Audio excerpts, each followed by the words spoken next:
ହଁ ହଁ ଦାଦା ମୁଁ ରୂପାଲି କହୁଛି। ହଁ ରୂପାଲି କହ। କଣ ମାନେ ଗାଁକୁ ଆସିବ ନା କଣ? ଗାଁକୁ କଣ ପାଇଁ ଯିବି କାମ ତ ଏପଟେ ଦେଖୁଛୁ ଆଉ ଗାଁକୁ କଣ ପାଇଁ ଯିବି କହିଲୁ। ଆରେ ସେତିକି କାମ ତ ଟିକେ ଶୀତ ଦିନଟା ହେଲାଣି ଗେଇବନି ନା କଣ? ଆରେ ବାଣ୍ଡ କଥା ଭୁଲି ପାରୁନୁ ବୋଧେ ନାଇଁ ଗିଆ ଖାଇବା ପାଇଁ ଇଚ୍ଛା ହଉଛି ଆଉ ନା କଣ? ହଁ ଦାଦା ନା ଆସୁନୁ ପ୍ଲିଜ। କଣ ମୋ ବିଆ କେତେ ଗଲୁ କହୁଛୁ ବେ ତୋର କେତେ ବିଆ ଗଲୁ କରୁଛୁ କହିଲୁ? କଣ ବିଏ କଲୁ ତମର ଯେତେବେଳେ ଘରେ ଥିବ ଲୁଚିକି ମତେ ଘିଆ ଘି କରିବ ସେତେବେଳେ ଭଲ ନା ମୋର ଇଚ୍ଛା ହୁଁ ହେଲାବେଳେ ମୁଁ କହିଲି ତମେ ରାଗିବ। ଯେ ବିୟା ତୋର କେତେ ଗଲୁ କରୁଛୁ ମତେ କହିଲୁ ଫାଷ୍ଟ? ନାଇଁ ଆଙ୍ଗୁଠି ଫାଙ୍ଗୁଠି ଗଲୁ ପୁରଉନୁ ବିଆରେ ଗାରେ ଆଙ୍ଗୁଠି ଦାଦା ମୁଁ କେତେ ପୁରେଇବି କହୁନ? କେତେ ପୁରେଇବୁ ଆଙ୍ଗୁଠି ନନଷ୍ଟପ ଶୀତ ଏମିତି ଦେଖିବୁ ଭିଡିଓ। ନା ନା ଗେଁ ଗେଁ ଭିଡିଓ ଦେଖିକି ଭଲ ଲାଗୁନି ରିଅଲରେ ତମଠୁ ଗେଁ ଗାଁ ଟା ଯୋଉ ମଜା ଆଉ କଣ ସେଗୁଡା ଦେଖିଲେ ଭଲ ବାବାରେ ଲାଗିବ।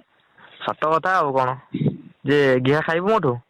ହୁଁ ତମେ କଣ ଆ ଶୀତ ଦିନ ଖୁଡିଙ୍କୁ ଆଇଲାଣି ଆ ତମେ ଖୁଡିକି ଖୁଡି ନଗେଇକି ହଉଥିବ। ବାବା ଖୁଡିର ବିୟା ତାର ପୁରା ଢିଲା ହେଲାଣି ଆଉ ତାକୁ କଣ କହିବି? ଆଉ ଖୁଡି ଶୁଣୁ ଖୁଡିକୁ କହିନୁ ତ ଏ ବିଷୟରେ କିଛି? ନା ନା ଦାଦା ମୁଁ କଣ କହିବି କଣ ପାଗଳ ନା କଣ? ନା ନା କାଳେ କହିଦେଇଥିବୁ ମୁଁ ଜାଣିନି। ନା ନା ଦାଦା ମୁଁ କାହାକୁ କହିନି ବିଶ୍ଵାସ କର। ତ ଖୁଡି ବି ସେମିତି ନା ଜାଣିଛ ବହୁତ ମାନେ ରାଗିଲ ଟାଇପ ର ଲୋକ ସେ। ଏଇଗୁଡା ହଁ ଜାଣିଲେ ମୁଁ ମୋ ଜୀବନ ଜାଣିଛି ଖାଇଦବ ମୋର। ଆରେ ହଁ ଯେ ତମେ ଖୁଡିକି ଘିଅ ମୁଁ ମନା କରୁନି। ହୁଁ ସେତେବେଳେ ମୁଁ ଲେଟ ନାଇଟରେ ଶୋଉଛି ଯେମିତି ମୋ ରୁମକୁ ଆସି ମତେ ଗିଳୁଛ ହୁଁ ହେଲା ସେମିତି କରିବ ଆଉ। ହଁ ଯେ ଯାଏ ମୁଁ ରୁମ ଯାଏ ମୁଁ ଏଠି କାମ ତ ଜାଣିଛୁ ତୁ ମୁଁ ଯାଏ ଗେଇବିନି ଦେଖିବୁନି। ନା ତମେ ଜଲଦି ଆସ ଭାରି ମାନେ ହବା ଟିକେ। କାଇଁ ମନେ ପଡୁଛି ବହୁତ? ହଁ ବହୁତ ମନେ ପଡୁଛି ବହୁତ ଦିନ ହେଲା ଘିଅ ଖାଇନି ତମଠୁ। ବାଣ୍ଡ ନା ତ ମନେ ପଡୁଛି ନା ଅଧିକା ଶୁଣୁ ଯେତେବେଳେ ମୁଁ କଣ କୁହେ କହିଲୁ କହିବି ଆଉ ଟିକେ ଗେଇବି ଆଉ ଟିକେ ଗେଇବି ଉଠିକି ପଳେଇ ଯାଉ ନାଇଁ? ହଁ କଣ ମତେ କାଟିବ ତମେ ତ କଲା ଭଳିଆ କରିବନି ତମେ ତ ନନଷ୍ଟପ ହୁଁ ଗେଇବ। ତ ମୁଁ କଣ ଖୁଡି ହେଇଗଲି ନା କଣ ସହିଯିବି। ଖୁଡି ନହେଲେ ବି ସହିବାକୁ ପଡିବ ନା ଆଉ ମୁଁ ଦେଖ ବାଣ୍ଡ ମୋର ଶାନ୍ତ ନହବା ପର୍ଯ୍ୟନ୍ତ ମୁଁ କେମିତି ଛାଡିବି କହିଲୁ ତୁ ବୁଝ ନିଜେ। ହଁ ତମେ ଗେଉଁଥିବ ମାନେ ତମେ ଏକ୍ସପିରିଏନ୍ସ ଲୋକ ମୁଁ ନୂଆ। ମୁଁ ସମ୍ଭାଳି ଯେ ପାରିବି ତମର ପୁଣି ଏତେ ବଡ ହତିଆର ରଖିଛ। ହଁ ଆଠ ଯେ ଇଞ୍ଚର ଦେଖ ପୁଣି ମୋଟା ଏତେ ବାପରେ। ବା ବା ମାନେ ବହୁତ ପସନ୍ଦ କରୁଛୁ ନାଇଁ? ଆଉ ପସନ୍ଦ ଶୁଣୁ ପସନ୍ଦ ଯଦି କରୁଛୁ କାଇଁ ଦାଦା ବେଶୀ ସମୟ ତମେ ଦାଦା ଆଁ ତମେ ଯୋଉ ମୋ ଦୁଧଟା ଯୋଉ କାମୁଡିକି ଚିପନି ହୁଁ ଦିଆରେ ହୁଁ ଦିଟାକ ହଁ ମତେ ସେମିତି ଭଲ ଲାଗେ। ସେମିତି ଭଲ ଲାଗେ ହୁଁ ମାନେ ଗେହିଲେ ବେଶୀ ଭଲ ଲାଗେନି ତୋତେ? ନାରେ ଗେହିବା ଟା ଭଲ ଲାଗେ ମାନେ ଦୁଧ ଟା ଯେତେବେଳେ ମୋର ଚାଟନି କି ହୁଁ ଦୁଧ ହୁଁ ଗଣ୍ଡିକୁ ହୁଁ ଚିପିକି ସେତେବେଳେ ମତେ ବହୁତ ମଜା ଲାଗେ।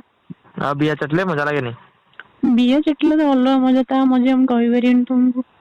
ବାବା ମାନେ ସମ୍ଭାଳି ବହୁତ ମଜା ପାରିବିନି ଲାଗେ ହଁ କେମିତି ଲାଗେ ତଥାପି? ହଁ ସରିଲେ ତ ବହୁତ ଆଉ। ସରିଲେ ବି ନାଇଁ? ମାନେ ସେଇ ସମ୍ଭାଳି ଟାଇମରେ ତତେ ପାରେନି ମୁଁ ବିଆଟା ତ ମୁହଁରେ ମାଡି ଦେଇନି କି ମୁଁ ସମ୍ଭାଳି କଣ ପାରିବି। ହଁ ସେଥିପାଇଁ ବିୟାରେ ତ ବାଳ ବି ତ ରଖିଛୁ ସେମିତି ଆଉ ବାଳ ଗୁଡା ଗେଞ୍ଜିବ ମୋ ମୁହଁରେ। ହଁ ରଖିବିନି କଣ ସଫା କରିବି ନା କଣ? ହଁ ବାଳ ଗୁଡା ହଁ ସଫା କରିଦବୁ। ହଉ ଡିଷ୍ଟର୍ବ ହଉଛୁ ବହୁତ ନାଇଁ? ହୁଁ ଗେଇଲା ବେଳେ ଗୋଟେ ମାନେ ଏମିତି ଡିଷ୍ଟର୍ବ ହଉଛି ବାଳ ଗୁଡା ଗେଞ୍ଜି ହଉଛି ବା ଗେଇ ହଉନି ଆଉ। ହୁଁ ଆଖିରେ ବାଜି ଯାଉଛି ନାଇଁ? ହଁ ଆଖିରେ ବାଜି ଯାଉଛି। ଜାଣି ହୁଁ ଦଉଛ ତମ ଆଉ ବାଣ୍ଡ ଯୋଉ ମୋ ମୁହଁରେ ମାରିଲା ବେଳେ ମୁଁ ଯୋଉ କାନ୍ଦି ପକାଏ। ହଁ କାନ୍ଦି ପକଉଛ କଣ କରିବା ଆଉ ସୁଖ ଟା ଦେବାକୁ ପଡିବ ପୁଣି ଆଉ। ତୋ ବାଣ୍ଡ ଟା ଏତେ ବଡ ମୋ ତଣ୍ଟିରେ ଯାଇକି ମାଡ଼ ହେଇଯିବ ମୁଁ କାଶି ପକାଏ। କେତେ କାନ୍ଦି ବଡ ପକେଇଲେ ବି ବାଣ୍ଡ କରୁଛ କହିଲ? ବାଣ୍ଡ ଖୁଡିଙ୍କୁ ତୁ ଜାଣିପାରୁଥିବୁ ଆଉ ଖୁଡି କେମିତି ସହୁଥିବ ଖୁଡିଙ୍କର ହଁ ମୋଠୁ। ମୁଁ ଜାଣିପାରୁଛି ଖୁଡୀର ଗାଣ୍ଡି ପୁରା କୁଲା ଭଳିଆ ମେଲା ହେଇଗଲାଣି।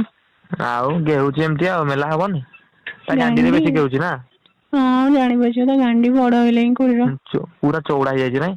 ହୁଁ ମାନେ ତାର ଆଁ 40+ ଗାଣ୍ଡି ନାଇଁ? ତାର ସେମିତି 40+ 44 ହବ 44। ହୁଁ ବଡ ଗାଣ୍ଡି ପୁରା। ପୁରା ବଡ ଗାଣ୍ଡି ଆଉ ପୁରା ଗାଣ୍ଡି ଟାକୁ ମାନେ କେଡ ବଡ କରିଛ ବାପରେ କି କଳାହାଣ୍ଡି। କଳାହାଣ୍ଡି ନାଇଁ ହଁ ହୁଁ ସେମିତି ତ ଆଉ। ଶୁଣୁ ଶୁଣୁ ଆଉ ମାନେ ଯେତେବେଳେ ବାଣ୍ଡ ଉପରେ ବସିଥାଉ ଘିଅ ମୁଁ ମୋ ବାଣ୍ଡ ପୁରା ଦରଜ ହେଇଯାଏ ତା ଗାଣ୍ଡି ମାନେ ଗାଣ୍ଡିରେ ବସେଇ ଗେଇଲେ। ହଁ କଚି ହଉଥିବ ନା କାଟୁଥିବ ଗାଣ୍ଡି ତମକୁ। ବଡ ଗାଣ୍ଡି କି ନାଇଁ ହୁଁ ସେଇଟା ତ କଷ୍ଟ କହୁଛ ଟିକେ ହୁଏ ଗାଣ୍ଡି ଆଉ। ହଁ ଗାଣ୍ଡି ବାଡେଇ ବାଡେଇ ତମ ଜଙ୍ଘ ଦର୍ଜ କରିଦଉଥିବ ନା? ହଁ ସେମିତି ହୁଏ ବଟ ମଜା ଲାଗେ ବହୁତ ତମେ ସେଥିପାଇଁ ସହିଯାଏ। ତମେ ବଡ ଟୋକାଟା ତମର କଣ ତମର ହେଲେ ଟିକେ ବି କଷ୍ଟ ହଉଥିବ ନା। ହଁ ଟିକେ ଜଷ୍ଟ ହୁଏ ବଟ ସେତେ ମାନେ ଇମ୍ପୋର୍ଟାଣ୍ଟ ଦିଏନି ମୁଁ ସେଇଟାକୁ। ମଜା ଲାଗେ ହୁଁ ବହୁତ ଆଉ ବିଆ ଆଉ ତୋ ଗାଣ୍ଡି ତ ବିଆ ଛୋଟ ଗାଣ୍ଡି।